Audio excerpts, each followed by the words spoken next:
LPG ಮಾತ್ರವಲ್ಲ CNG ಗ್ಯಾಸಿನ ದರ ಕೂಡ ದಿನದಿಂದ ದಿನಕ್ಕೆ ಹೆಚ್ಚಳ ಆಗ್ತಾ ಇದೆ. ಆಟೋ LPG ದರ ಕೆಜಿಗೆ 19.5 ರೂಪಾಯಿ ಹೆಚ್ಚಳ ಆಗಿದೆ. ಚಾಲಕರು ಪರದಾಡ್ತಾ ಇದ್ದಾರೆ. 10 ದಿನದ ಅಂತರದಲ್ಲಿ 19.5 ರೂಪಾಯಿ ಗ್ಯಾಸ್ ರೇಟ್ ಹೆಚ್ಚಳ ಆಗಿದೆ. ಆಟೋ ಓಡಿಸೋದೇ ಕಷ್ಟ ಆಗಿದೆ ಅಂತ ಆಟೋ ಚಾಲಕರು ಅಳಲನ್ನ ತೋಡ್ಕೊಂಡಿದ್ದಾರೆ. ದಿಢೀರ್ LPG ಹೆಚ್ಚಳದಿಂದ ಕೆಲವರು ಆಟೋ ನಿಲ್ಲಿಸಿದ್ದಾರೆ. ತೀವ್ರ ತೊಂದರೆಯಲ್ಲಿದ್ದೀವಿ ಅಂತ ಆಟೋ ಚಾಲಕರು ಹೇಳ್ಕೊಂಡಿದ್ದಾರೆ.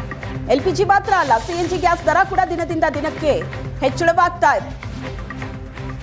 ದರ ಹೆಚ್ಚಳದಿಂದ ಆಟೋ ಚಾಲಕರು ಕಂಗಾಲಾಗಿದ್ದಾರೆ. ಸರ್ 59 ಇತ್ತು ಸರ್, ಇವಾಗ 77 ರೂಪಾಯಿ ಆಗಿದೆ. ನಾವು ಗ್ಯಾಸ್ ಹೆಂಗೆ ರಿಫಿಲಿಂಗ್ ಮಾಡಬೇಕು, ಹೆಂಗೆ ದುಡಿಬೇಕು, ಏನು ಮಾಡಬೇಕು ಅರ್ಥನೇ ಆಗ್ತಿಲ್ಲ. ಅದರಲ್ಲಿ ಮತ್ತು ಫ್ರೀ ಬಸ್ ಒಂದು ಸರ್ ಫುಲ್ ಎಫೆಕ್ಟ್ ಆಗಿದೆ ನಮಗೆ. ಇವಾಗ ಇದ್ದ ನಂತರ ರೇಟನ್ನು 20 ರೂಪಾಯಿ ಜಾಸ್ತಿ. 20 ರೂಪಾಯಿ ಜಾಸ್ತಿ ಆಗಿದೆ ಸರ್. ನೀವೇನು ಮತ್ತೆ ಆಟೋ ಏನಾರ ಜಾಸ್ತಿ ಮಾಡ್ರೆ ಹೆಂಗೆ ಪ್ಯಾಸೆಂಜರ್? ಏನಿಲ್ಲ ಸರ್, ಅದೇ ಬಾಡಿಗೆನೇ ಇದೆ ಸರ್. ಅದೇ ಬಾಡಿಗೆ? ಅದೇ ಹೌದು ಸರ್. ಹೆಂಗೈತ್ರಿ ಮತ್ತೆ ಪರಿಸ್ಥಿತಿ? ಹೆಂಗೈತ್ರಿ? ಭಾಳ ಕಷ್ಟ ಆಗ್ತದೆ ಸರ್. ಇವಾಗ ನಾವು ದುಡ್ಡು ತಿನ್ನೋದೇ ಭಾಳ ವಜ್ಜೆ ಆಗ್ಬಿಟ್ಟಿದೆ ಇವಾಗ. ಈಗ ಒಂದು ದಿನಕ್ಕೆ ಸರಾಸರಿ ಎಷ್ಟರದ್ದು ಹಾಕಿಸ್ತಿದ್ರಿ? ಈಗ ಎಷ್ಟು ರೊಕ್ಕ ನಿಮ್ಗೆ ಜಾಸ್ತಿ ಆಗೈತಿ ಸರ್? ನಾವು ಪ್ರತಿದಿನ ಒಂದು 300 ರೂಪಾಯಿ ಗ್ಯಾಸ್ ಹಾಕಿಸ್ತಿದ್ವಿ ಸರ್. ಇವಾಗ ನಾವು ಅದೇ 300 ರೂಪಾಯಿ ಹಾಕಿಸಿದ್ರೆ ನಮಗೆ 200 ರೂಪಾಯಿ ಗ್ಯಾಸ್ ಬರ್ತಾ ಇದೆ ಅಷ್ಟೇ. ರೇಟ್ ಹೆಚ್ಚಿಗೆ ಆಗಿರ್ಲಿಂತ್ರ ಮತ್ತು ಯಾರು ಏನೋ ಒಂದು 10 ರೂಪಾಯಿ ಹೆಚ್ಚಿಗೆ ಕೊಡೋರು ಸರ್. ಕೇಳಿದ್ರು ಕೂಡ ಏನೂ ಕೊಡೋಂಗಿಲ್ಲ ಅಂತೇಳಿ ನಡ್ಕೊತ ಹೋಗ್ತಿದ್ದಾರೆ ಸರ್. ಆದರೆ ಏನು ಮಾಡೋಕ್ಕಾಗೋದಿಲ್ಲ. ಮತ್ತು 200 ರೂಪಾಯಿ ನಮಗೆ ಲಾಸ್ ಆಗತ್ತೆ ಸರ್ ದಿನ. ಬಟ್ 3-4 ದಿವಸ ಆಗೋ ಚಾನ್ಸಸ್ ಇದೆ ಸರ್. ಎಲ್ಲ ಕಡೆನೂ ಮತ್ತು ಚಲೋ ಅದ ಸರ್. ಬಂದಾದ್ರೆ ಮತ್ತೆ ಎಲ್ಲರೂ ಇಲ್ಲೇ ಬರ್ತಾರೆ ಸರ್. ಇಲ್ಲೇ ಬರ್ತಾರೆ. ದಿವಸ ಎಷ್ಟು ಖರ್ಚಾಗಿತ್ತು, ಈಗ ಎಷ್ಟು ಖರ್ಚಾಗತ್ತದ? 1500 ಹೋಗ್ತಿತ್ತು. ಇವಾಗ ಒಂದು 500 ಲೀಟರ್ ಹೆಚ್ಚಿಗೆ ಹೋಗ್ತದೆ ಸರ್.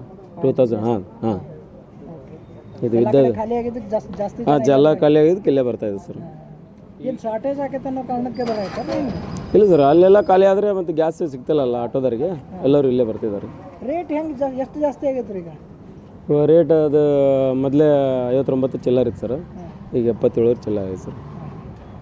ಎಲ್ಲ ರೇಟ್ ಜಾಸ್ತಿ ಆಗಿದೆ ಸರ್. ಮತ್ತು ಅಡುಗೆ ಏನಿಲ್ಲ, ಮನೆ ಗ್ಯಾಸನ್ನು ಸಹಿತ ಅದು ಎಲ್ಲ ಇರಿದೆ ಸರ್. ಇದು ಯುದ್ಧದ ಕಾರಣದಿಂದ, ಇರಾನ್ ಇಸ್ರೇಲ್ ಯುದ್ಧದ ಕಾರಣದಿಂದ ಇದೆಲ್ಲ ರೇಟ್ ಎಲ್ಲ ಜಾಸ್ತಿ ಹಾಕೊಂಡು ಹೊಡಿದೆ ಸರ್. ಅದ್ರ ಲೆಕ್ಕ ನೋಡಿದ್ರೆ ನಮ್ಗೆ 300 ರೂಪಾಯಿ ಹಾಕ್ಸಿದ್ರೆ ನಾವು ದಿನಾಗ ದುಡಿಯೋದು ಅಷ್ಟು ಆಗೋದಿಲ್ಲ ಸರ್, ಕಡಿಮೆ ಬರ್ತದೆ. ಹಂಗಾಗಿ ಈಗ ಎಷ್ಟೋ ಗಾಡಿ ಸೈಡ್ ಹಚ್ಚಾವ ಸರ್. ಸ್ವಲ್ಪ ಹಿಂಗೆ ಹೋತಂದ್ರೆ ಇನ್ನೂ ಸ್ವಲ್ಪ ದಿವಸ ಹೋತಂದ್ರೆ ಮತ್ತೆ ಏನು ಸಿಗಲಿಲ್ಲ ಅಂದ್ರೆ, ಮಾರ್ಜಿನ್ ಸಿಗಲಿಲ್ಲ ಅಂದ್ರೆ ಆಟೋದವ್ರು ಏನು ಮಾಡೋಕ್ಕಾಗಲ್ಲ ಸರ್. ಇವ್ರು ಪ್ಯಾಸೆಂಜರ್ ನೋಡಿದ್ರೆ ಜಾಸ್ತಿ ಕೊಡೋಲ್ಲ ಸರ್.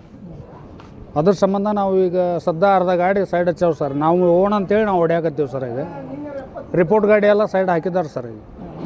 ಯಾಕಂದ್ರೆ ಆಗೋದಿಲ್ಲ, ರಿಪೋರ್ಟ್ ಕೊಟ್ಟು ಅವ್ರ ಪಗಾರ ಗಾಡಿದು ಅವ್ರ ಖರ್ಚು ಎಲ್ಲ ಆಗೋದಿಲ್ಲ ಸರ್. ನಾವೊಂದು 600 ರೂಪಾಯಿ 700 ರೂಪಾಯಿ ತನಕ ದುಡ್ದಿದ್ವಿ ಸರ್. 1000 ರೂಪಾಯಿ ತನಕ ಆಗ್ತಿತ್ತು ನಮ್ಗೆ ಅಪ್ ಆ್ಯಂಡ್ ಡೌನ್ ಹತ್ತಿದ್ರೆ. ಈಗ ನಮ್ಗೆ 300 ರೂಪಾಯ್ದು ಹಾಕ್ಸಿದ್ರೆ ಕಡಿಮೆ ಅಂದ್ರೆ ಒಂದು 600 ರೂಪಾಯಿ ಹಿಂಗೆ ದುಡ್ದು ಒಂದು ಖಾಲಿ ಆಗಿಬಿಡುತ್ತೆ ಸರ್. 59 ಇತ್ತು ಸರ್.